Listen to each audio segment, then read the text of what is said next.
আসসালামু student, welcome to my class easy to study. আজকে আমরা সপ্তম শ্রেণীর অনুশীলনী 2.3 গতি বিষয়ক সমস্যাগুলো সমাধান করব। এই অধ্যায়ের প্রত্যেকটা অঙ্ক খুব বেশি ইম্পর্টেন্ট, কারণ আপনাদের শুধু ক্লাস 7-এর পরীক্ষার জন্য না, এই অধ্যায়ের প্রত্যেকটা প্রশ্ন থেকে চাকরির পরীক্ষা, এডমিশন টেস্ট থেকে শুরু করে প্রত্যেকটা এক্সামেরই এমসিকিউ ও রিটেন এক্সামে অবশ্যই এখান থেকে কোশ্চেন থাকে। এর জন্য আপনারা এই অধ্যায়ের অঙ্কগুলো খুব ভালোভাবে করবেন এবং অবশ্যই বুঝে বুঝে করবেন। এই কারণে এই অধ্যায়ের প্রত্যেকটা অঙ্ক সুন্দর করে বুঝিয়ে দেওয়া হয়েছে। ভিডিওগুলোর লিঙ্ক ডিসক্রিপশন বক্সে দেওয়া থাকবে, আপনারা অবশ্যই দেখে নেবেন। 11 নম্বর অঙ্কে বলেছে 5 জন শ্রমিক 6 দিনে 8 বিঘা জমির ফসল উঠাতে পারে। 20 বিঘা জমির ফসল উঠাতে 25 জন শ্রমিকের কত দিন লাগবে? মানে আমাদের কাছে দিনটা চাওয়া হয়েছে। যেহেতু আমাদের কাছে দিন চাওয়া হয়েছে, তার জন্য আমরা হাতের ডান সাইডে দিন রাখবো। লিখি সমাধান।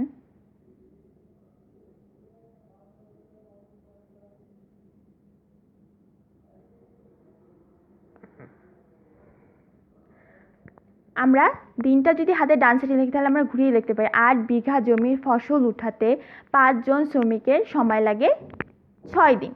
লিখি আমরা 8 বিঘা জমির ফসল উঠাতে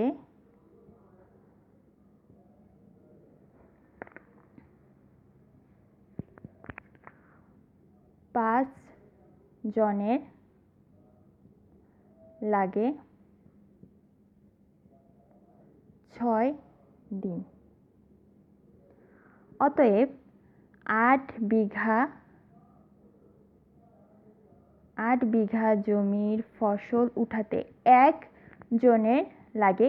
আমরা এই অঙ্কগুলো ঐকিক নিয়মে করব, আর ঐকিক নিয়মে করার জন্য অবশ্যই আমরা প্রথমে সম্পূর্ণ অংশটাকে আগে একটি ভাগে বা একটি অংশে নিয়ে আসব, তারপরে আমরা সেখান থেকে আবার আমাদের কাছে যে অংশ বা যে পরিমাণ জানতে চাওয়া হয়েছে আমরা সেই পরিমাণে যাব।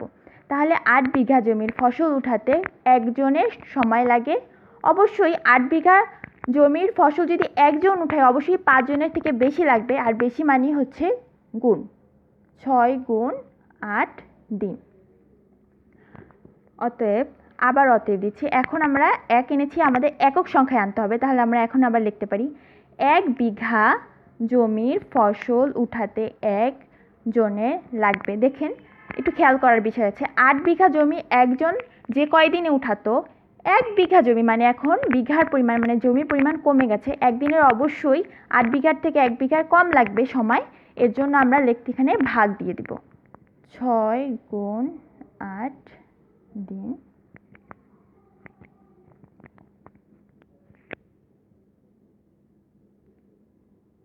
ও 5 জনের, সরি 5 হবে।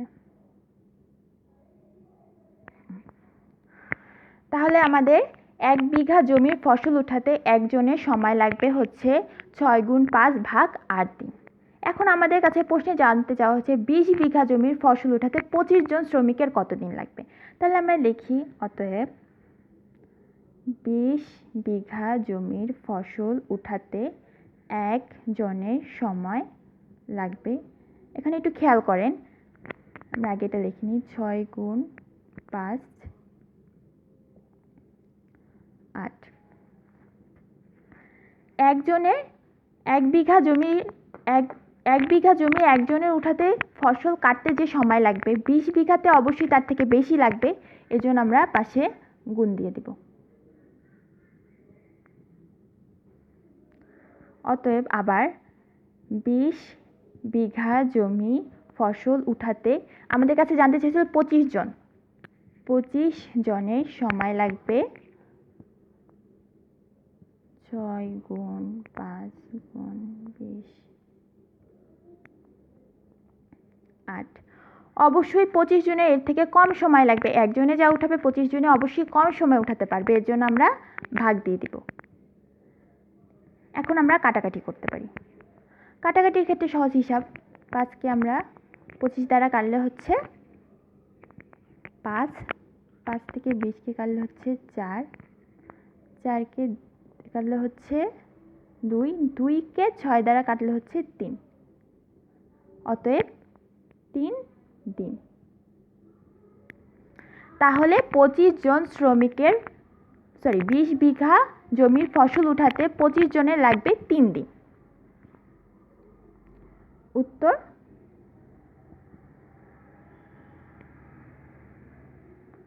3 দিন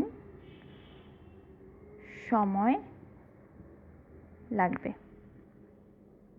আপনারা এই অঙ্কগুলো করার ক্ষেত্রে, ঐকিক নিয়মে করার ক্ষেত্রে এর আগের লাইনটা খেয়াল রাখবেন, বেশি বা কম হয়েছে কিনা সেই হিসাবে এখানে গুণ বা ভাগ দিয়ে দিবেন।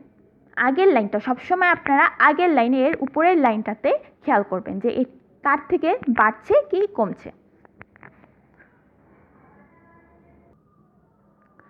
আমাদের 11 নম্বর অঙ্কটা হয়ে গেছে, এখন আমরা 12 নম্বর অঙ্কটা করব। 12 নম্বর অঙ্কে বলেছে স্বপন একটি কাজ 24 দিনে করতে পারে, রতন উক্ত কাজ 16 দিনে করতে পারে। মানে স্বপন করতে পারে 24 দিনে একটি কাজ এবং রতন কাজটি করতে পারে 16 দিনে। স্বপন ও রতন একত্রে কত দিনে কাজটি শেষ করতে পারবে? মানে স্বপন আর রতন দুইজন মিলে কাজটি একত্রে কত দিনে শেষ করতে পারবে? আমরা বলে রাখি আগেই, কাজের ক্ষেত্রে বা কোনো অংশের ক্ষেত্রে আমরা সবসময় অংশটাকে 1 ধরব। মানে সম্পূর্ণ অংশটাকে আমরা 1 ধরে, ভগ্নাংশের ক্ষেত্রে আমি বলেছিলাম, ভগ্নাংশ অধ্যায় করানোর সময় আমি বলেছি যে ভগ্নাংশ করতে গেলে আমরা সবসময় ভগ্নাংশের সম্পূর্ণ অংশটাকে 1 ধরব। এভাবে কাজের ক্ষেত্রেও আমরা সম্পূর্ণ অংশটাকে 1 ধরব। ওকে, সমাধানে চলে আসি।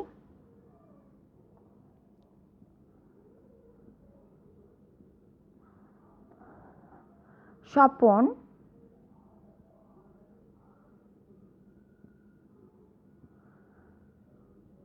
চব্বিশ দিনে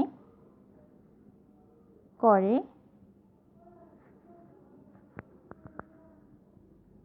একটি কাজ। স্বপন 24 দিনে একটি কাজ করতে পারে, তাহলে আমরা বলতে পারি অতএব স্বপন 1 দিনে করতে পারে, অবশ্যই 24 দিনে যে কাজটা করতে পারে একদিনে অবশ্যই 24 ভাগের 1 ভাগ করতে পারবে, অতএব 24 ভাগ একটি কাজ। মানে একদিনে সে 24 ভাগের 1 অংশ কাজ করতে পারবে। অংশটা লিখে দিই, সুবিধা হবে বুঝতে। অংশ কাজ। আবার এখন আমরা রতনের কাজটা দেখব। রতন 16 দিনে করে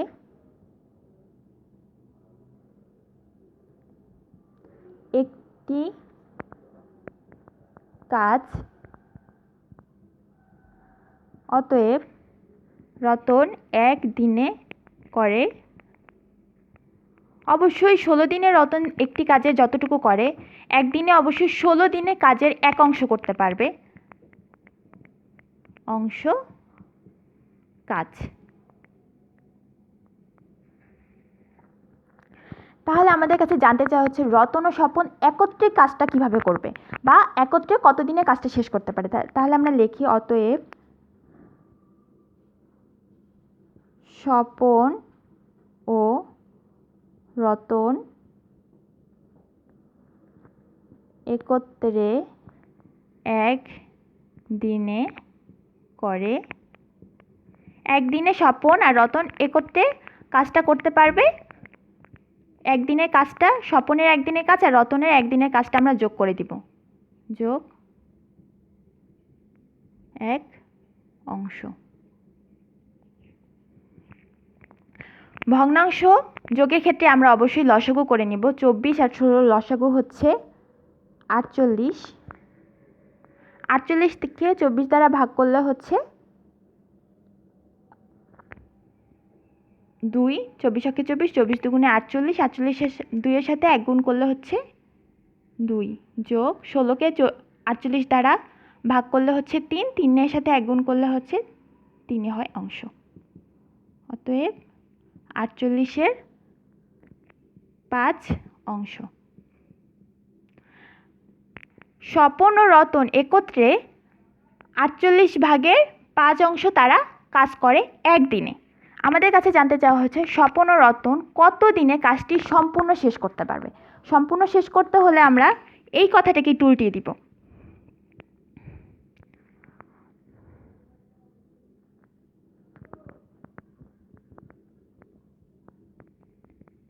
স্বপন ও রতন একত্রে 48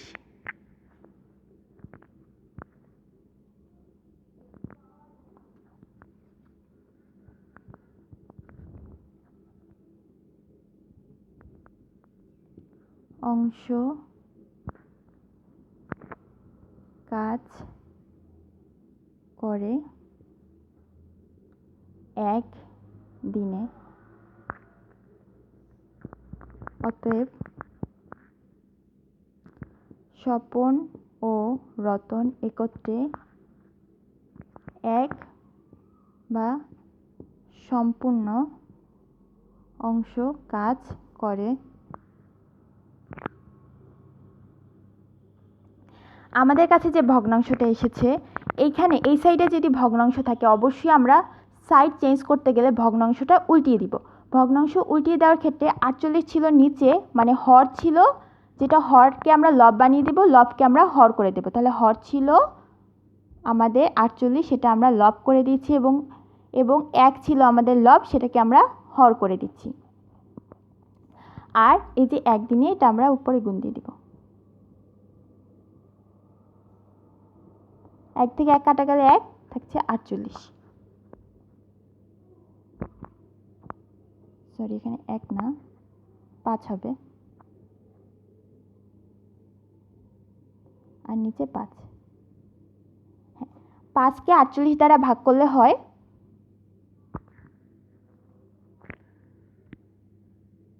48 ভাগ 5। এখন আমাদেরকে এটাকে সমস্ত করতে হবে। সমস্ত করলে আসে 9 সমস্ত 5-এর 3 দিন, মানে 9 দিন সম্পূর্ণ লাগবে, আর 5 ভাগের একটা দিনে 5 ভাগের 3 দিন তাদের সময় লাগবে, মানে 9 দিন আরও কিছুটা সময়, মানে 9.5 দিনের একটু কম সময় তাদের লাগবে সম্পূর্ণ কাজটা শেষ করতে, যদি রতন ও স্বপন একত্রে কাজটা করে। উত্তর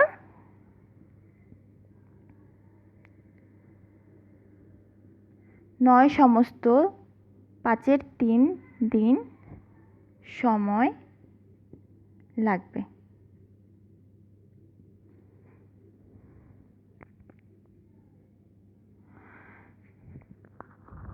এই অধ্যায়ের প্রত্যেকটা অঙ্ক তোমরা অবশ্যই এইভাবে বুঝে বুঝে করবে। সেক্ষেত্রে প্রত্যেকটা লাইনের এই অধ্যায়ের প্রত্যেকটা অঙ্ক তোমরা অবশ্যই বুঝে করবে, এবং যে লাইনটা আমরা অঙ্ক করছি সেই লাইনের প্রত্যেকটা অংশ এর আগের লাইনটার সাথে মিলিয়ে তোমরা নিবে, বাড়ছে না কমছে সেই হিসাব করে তোমরা গুণ বা ভাগ হলে নিচে চলে আসবে। এভাবে করে তোমরা প্রত্যেকটা অঙ্ক সমাধান করবে।